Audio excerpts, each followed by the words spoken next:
line here. Get a loop-to-loop connection and the swivel. We have the drop loop here and the wind-on leader.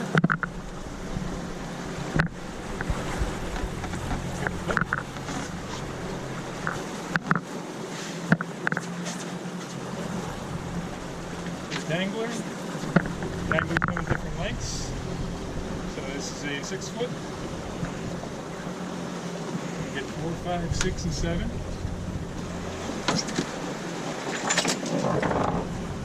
So why would you use different lengths, Mark? So the lengths are used for different speeds, controlling and how high your rigger is.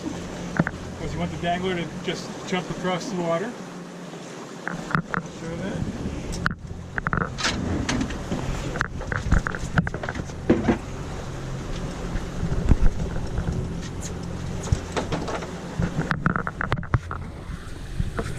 Splash bar goes in, leader going out.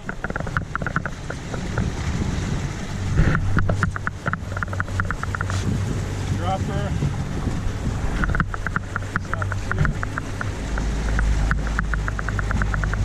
This is what you want. You want the squid dancing right in front.